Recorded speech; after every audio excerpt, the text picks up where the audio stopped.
یہ رمضان جاتے جاتے ہم تیری رحمت سے امید بھی کرتے ہیں اور التجا بھی کرتے ہیں کہ رمضان جا رہا ہے، پروردگار اس کی برکت سے کووڈ-19 کو بھی پوری دنیا سے خاتمہ کر دے اور انسانیت کو اپنی پٹری پر جیسے تو رحم و کرم سے چلا رہا، پروردگار کرم فرما کر انہیں آزادی کی زندگی عطا فرما دے.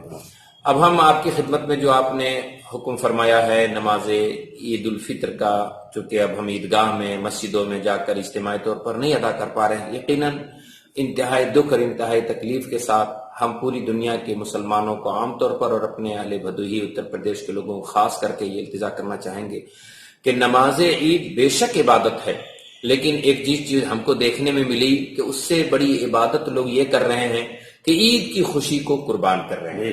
نئے کپڑے، نئے جوتے، یہ ساری چیزوں کا. اور میں یہ یقین کر رہا ہوں اور میں یہ دیکھ بھی رہا ہوں کہ کہیں نہ کہیں یہ پیسے لوگ ان گھروں اور ان ہاتھوں میں پہنچا رہے ہیں جن کے جسم پر کپڑے تو چھوڑیے، پیٹ میں کھانے کے لیے لقمے کا بھی انتظام نہیں ہے. اتنی جتنی تعریف کی جائے لوگوں کو اس بات پر، سارے مذہب، سارے قوم کے لوگ، سڑک پہ پیدل چلنے والے، گھر میں بھوکے رہنے والے، سب کا جس طرح سے ساتھ دے رہے ہیں، یہ جان لیجئے کہ بے شک نماز عید الفطر عبادت ہے، لیکن عبادت سے جنت ملتی ہے اور خدمت سے خدا ملتا ہے. کیا بات ہے، کیا بات. اللہ کے رسول صلی اللہ تعالی وسلم نے ارشاد فرمایا کہ قیامت کے دن پروردگار عالم کہے گا کہ میں بھوکا تھا، تو نے مجھے کھانا نہیں کھلایا، میں پیاسا تھا، تو نے مجھے پانی نہیں پلایا. بندہ کہے گا مولا تو کھانے پینے سے پاک ہے. اللہ فرمائے گا میرا فلاں بندہ پیاسا تھا، مسلم نان مسلم کا نام نہیں، بندے کا، سب اللہ کے بندے ہیں. آپ قربان جائیں اپنے نبی کے کرم پر، خدا کے فضل پر، کہ وہ کہتا ہے کہ اگر اس بھوکے پیاسے بندے کو تم بھوک دور کر دیا ہوتا، اس بیمار کا تم دوا علاج کر دیتا تو تم مجھے وہی پاتا. اس کا مطلب سیدھا سیدھا یہ ہے کہ نبی کہنا چاہتے ہیں کہ خدمت سے خدا ملتا ہے. بے شک روزہ عبادت ہے، نماز عید الفطر عبادت ہے، لیکن آج جو بندے نماز عید الفطر کی دن کی خوشی کو قربان کر کے یہ جو لوگوں کا کام آ رہے ہیں، یہ انتہائی قابل تعریف اور خدا کی رحمت سے پھر التجا کرتے ہیں کہ مولا تعالیٰ بندوں کی اس قربانی اور اس اثار کی برکت سے اس وبا کو دور فرما دے. اب آئیے ہم آپ کے اس سوال پر آتے ہیں جہاں آپ نے کہا کہ نماز عید الفطر کے لیے عیدگاہ اور مسجد میں اجتماعی طور پر نہیں ہو پا رہے ہیں. میں التجا کرنا چاہتا ہوں کہ یاد رکھیے، اچھی طرح یاد رکھیے، خدا کی بارگاہ میں بے شک سجدہ عبادت ہے، مگر دل کا لگاؤ سب سے بڑی عبادت ہے.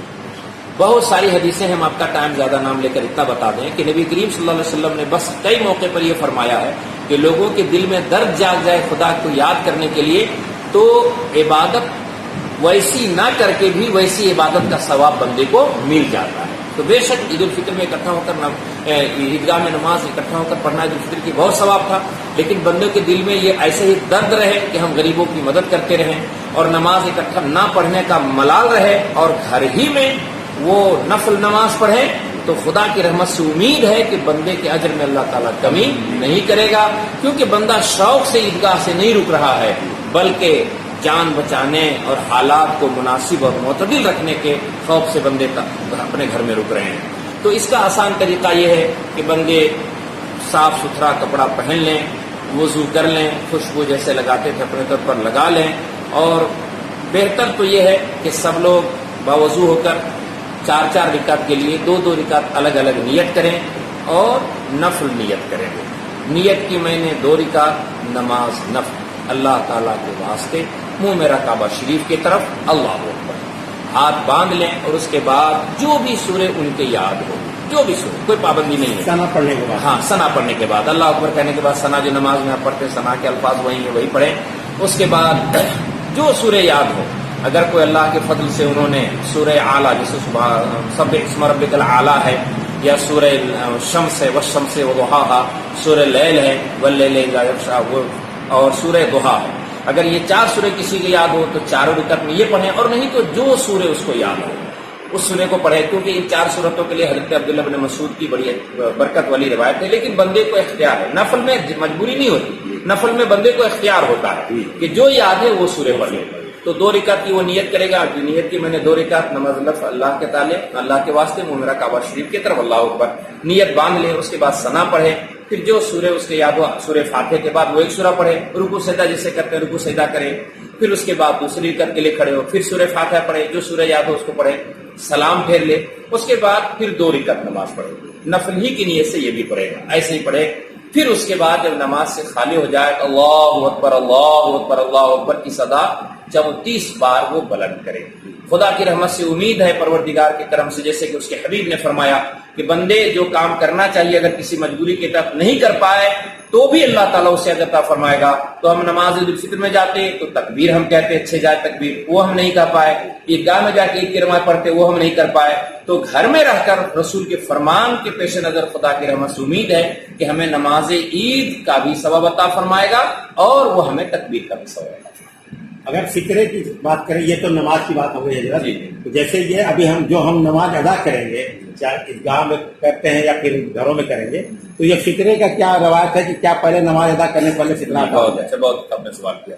تو بندہ جب یہ عید الفطر کے دن اس کی تیاری کرے تو بہتر یہ ہے کہ آج کل میں ہی ادا کر دے، کیونکہ زکوٰۃ اور فطرے کا مسئلہ یہ ہے کہ وہ پہلے ادا کر دے.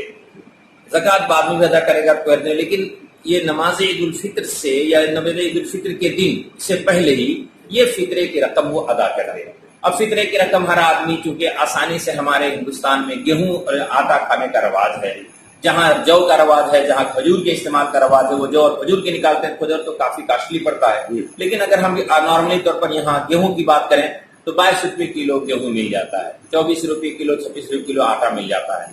تو چونکہ آدمی عام طور پر آٹا کھاتا ہے، اگر اللہ نے کشادگی دی ہے تو 2 پیسہ زیادہ نکال دے گا تو غریبوں کا بھلا ہو جائے گا. ایسے ایگزیکٹ حدیث پاک میں 2 کلو 45 گرام گیہوں کا حکم ہے، اس کی قیمت جو بھی وہ ادا کرے.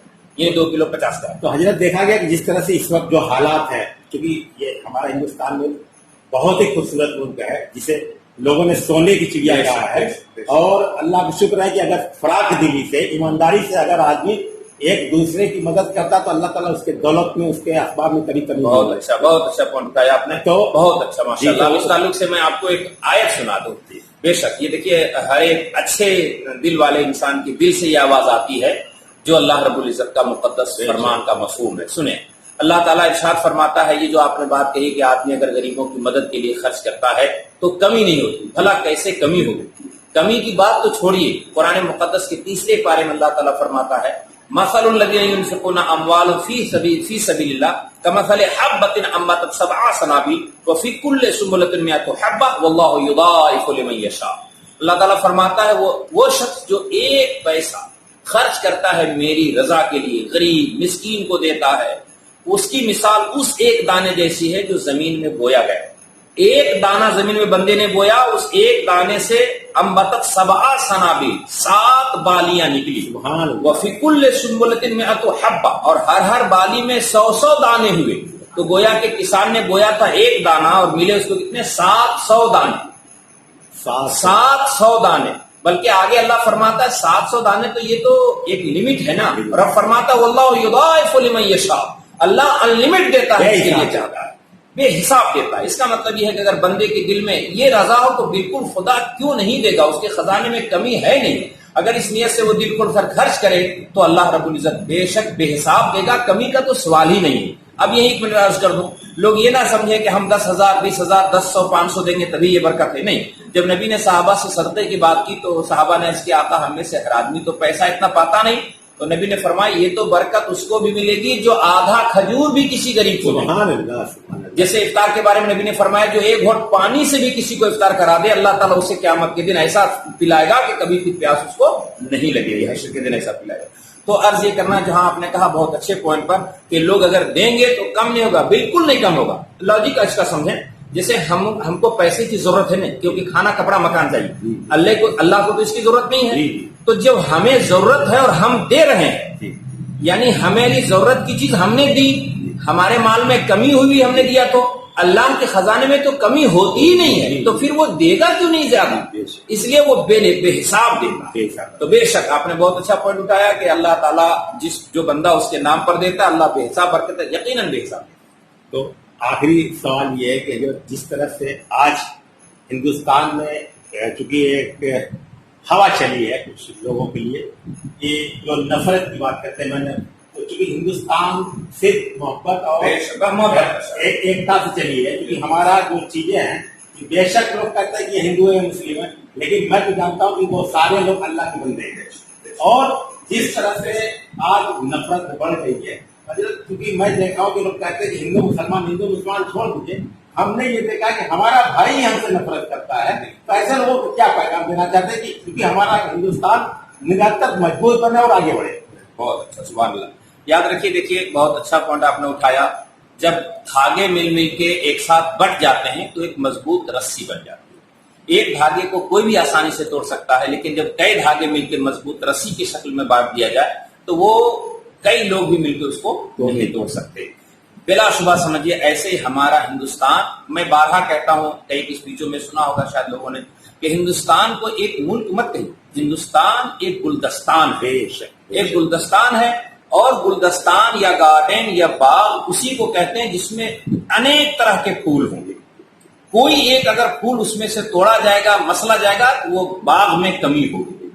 اس لیے کیا مسلمان، کیا ہندو، کیا پارسی، کیا سکھ، کیا جین، یہ سب اس ہندوستان کے پھول ہیں. ہم ہندوستان کے سارے اپنے بھائیوں، مسلم ہو نان مسلم ہو، سب سے یہ گزارش کرنا چاہیں گے کہ ذرا ہندوستان کی خوبصورتی کو سمجھیں کہ یہ ایک گلستان ہے. جو جس قدر پانی ڈال سکتا ہے ڈالے، اللہ کے واسطے، اللہ کے واسطے. کسی پھول کو تو چھوڑیے، کسی پتی کو بھی توڑ کر نقصان نہ پہنچانا چاہیے.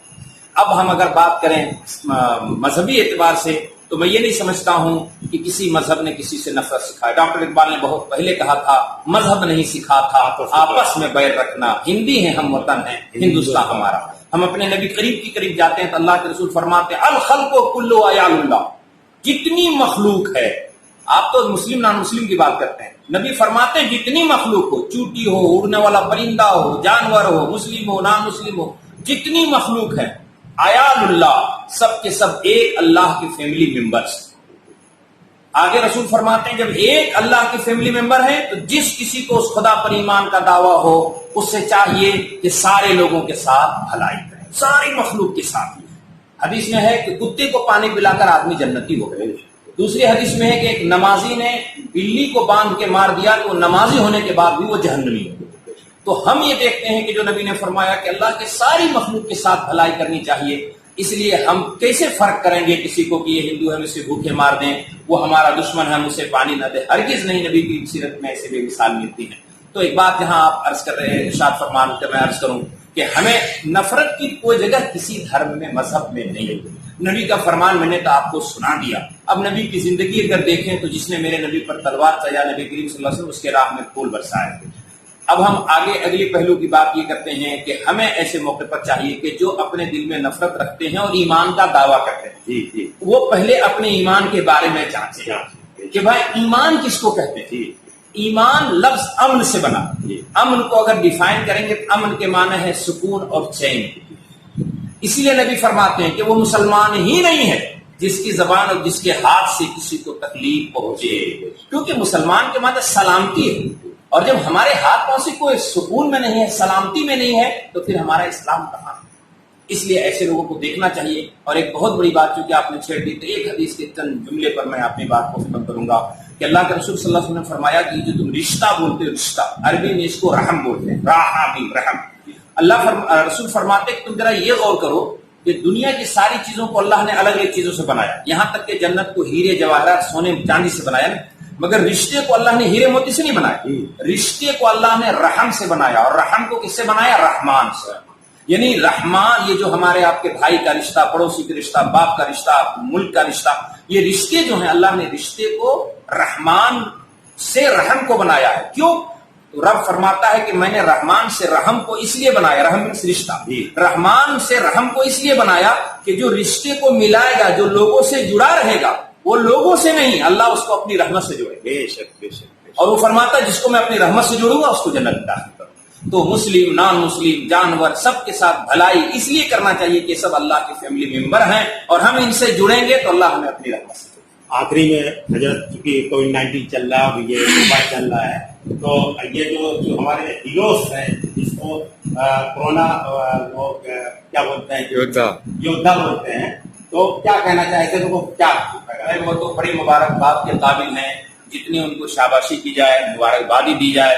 یقیناً وہ ہمارے ہر وقت رات دن کھانا سونا چھوڑ کر، بچ کے میں تو اپنی آنکھوں سے دیکھتا ہوں کہ ہمارے شہر کے بھی ادھیکاری نہ جانے رات کب سوتے ہیں، جب دیکھیے بیچارے دوڑتے رہتے ہیں، دیکھتے رہتے ہیں کہ کوئی کہیں سوشل ڈسٹینسنگ کے النگھن نہ کر رہا ہو، کوئی کہیں بھیڑ نہ لگا رہے ہوں، کوئی کہیں بیمار پریشان حال نہ پڑا ہو. تو ان کے لیے تو دل سے دعا نکلتی ہے اور دعا کرنی چاہیے، اور ساتھ ہی ساتھ ان کے لیے اس لیے دعا کرنی چاہیے کہ وہ انسان کے ہمارے اپنے بچوں کی حفاظت نہ کر کے ہمارے بچوں ہمارے سماج، ہاں بالکل، اپنے بچوں کو کہاں حفاظت کی ہے؟ جب اپنے جان کو جوخم میں ڈالے ہیں تو کہاں اپنے بچوں کی بیچارے حفاظت کر پائیں؟ اس لیے ہمیں چاہیے کہ جتنی ان کی مدد کر سکے، جس طرح ان کے ہم ساتھ دے سکیں، اور جو سب سے بڑی چیز ہے ان کی مدد اس میں ہے کہ جس قانون اور جس لا کے لیے وہ رات دن محنت کر رہے ہیں ہم اس کی پابندی کریں۔ شاید اگر ہم خود پابندی کریں گے تو ان کو رات دن اتنی محنت کرنی نہ پڑے گی، وہ بھی آرام کا سانس لے سکیں گے اپنی جگہ پر۔ تو ہم اپنے تمام بھائیوں سے گزارش کریں گے کہ آپ اس بات کو سمجھیے کہ وہ بھی انسان ہے، ہمارے ادھیکاری دیر رات دوڑتے ہیں۔ اگر آپ کہیں قانون کے لاک ڈاؤن کے قانون کو فالو کر لیں تو شاید ان کو کم محنت کرنا پڑے گا، تو آپ کی طرف سے یہی ایک بہت بڑی بات ہوگی ان کے لیے جو رات دن لگے گی۔ بہت بہت شکریہ حضرت۔ تو جیسے کہ دو رکعت نفل پڑھنی ہے جی، تو جیسے کہ 2 رکعت پڑھ لیے پھر 2 رکعت پڑھ لیے، جی، اس کے بعد سلام کو ہم نے پھیرا، جی، اس کے بعد جو چوتھی بار اللہ اکبر پڑھنا ہے وہ اس کے بارے میں بتائیے کہ کب کیسے جو۔ ہاں بہت اچھی بات آپ نے کہا، چلیے دیکھیں اس کو کلیئر کریے آسان زبان میں۔ جیسے میں آپ کو بتایا کہ بالکل جب تیاری کریں ہم نماز کے لیے، سب لوگ اکٹھا ہو جائیں، سب لوگ مصلی بچھا لیں، اور اس کے بعد نماز 2 رکعت نفل کی نیت کریں۔ جیسے میں نے بتایا 2 رکعت نفل پڑھ لیں، پھر سلام کریں، پھر 2 رکعت نفل پڑھ لیں۔ اب جب نفل آپ پڑھ لیں گے تو چوتھی رکعت کی جو ہی آپ نے سلام پھیرا، اس کے بعد آپ اللہ اکبر 34 بار کہہ دیجیے۔ پھر اس کے بعد آپ کو جو بھی درود، کلمہ، وظیفہ پڑھنا ہو، پھر اس کے بعد ہاتھ اٹھا کر خدا کی بارگاہ سے دعا کریے کہ پروردگار عالم ہم یہی کر سکتے تھے، ہم نے یہی کیا، مولا سب تو جانتا ہے، تیرے حبیب کا وعدہ ہے کہ جو ایسا کرے گا اس کو ویسا اس سے بڑا انعام ملے گا، تو تیری رحمت سے امید ہے، تیرے حبیب کے ارشاد کے واسطے سے ہمیں وہ انعام عطا فرما، اور جلد سے جلد اس پوری دنیا کو اس مہاماری سے نجات عطا فرما۔ جیسا کہ ابھی آپ نے دیکھا کہ بہت محبت، بہت خلوص سے ہمارے قاری عبدالصمد صاحب نے ایک عام زبان میں لوگوں کو یہ بتایا کہ جیسا کہ نماز کے اہم مسئلے ہیں، اللہ دلوں کو دیکھتا ہے، اللہ نیت کو دیکھتا ہے۔ تو اگر کہیں نہ کہیں چونکہ یہ پورا یہ کوئی پرسنل کسی ایک محلے کا نہیں، کسی ایک شہر کا نہیں، کسی ایک گھر کا نہیں، یہ پورے دنیا میں اس وقت یہ وبا پھیلی ہوئی ہے، تو اللہ دیکھ رہا ہے کہ اللہ بندہ میرا عبادت تو کر رہا ہے، اس کی نیت کو دیکھ رہا ہے، وہ عیدگاہ میں پڑھ رہا ہے کہ پیڑ کے نیچے پڑھ رہا ہے کہ میدان میں پڑھ رہا ہے کہ گھر میں پڑھ رہا ہے۔ تو لوگوں سے یہ گزارش ہے کہ اگر عیدین کی نماز آپ جس طرح سے جسے گھروں میں ہماری سرکار نے یا ہمارے پولیس ادھیکشک نے یا ہمارے تھانہ پرواری نے جو گائیڈ لائن دیا ہے کہ بھائی آپ الگ الگ رہ کے گھروں میں بھی سوشل ڈسٹینس، یہ نہیں کہ گھر میں اگر ہے تو آپ ایک ساتھ کھڑے ہو جائیں، گھروں میں بھی سوشل ڈسٹینس بنا کر کے پہلے جسے نیت کرتے، نیت کرتا ہوں میں 2 رکعت نماز نفل واسطے اللہ تعالیٰ کہ منہ میرا کعبہ شریف کی طرف اللہ اکبر کر کے ثنا پڑھے، ثنا پڑھنے کے بعد جو بھی اس کو آیت آتی ہے سورہ آتی ہے وہ پڑھ لے، 2 رکعت پڑھنے کمپلیٹ ہونے میں سلام پھیرنے کے بعد پھر دوبارہ وہ کھڑا ہو جائے مسلے پہ، پھر اسی طریقے سے نیت کر کے پھر وہ سورہ پڑھ کر کے جب 4 رکعت اس کی پوری ہو جائے تو جیسے ہی سلام پھیرے چوتھی رکعت میں وہ 34 بار اللہ اکبر اللہ اکبر اللہ اکبر پڑھ کر کے وہ پھر اس کے بعد جو بھی اپنے ملک کے لیے، اپنے لیے، اپنے گھروں کے لیے جو بھی دعا مانگے کہ اللہ تعالیٰ اس وبا سے جلد سے جلد پورے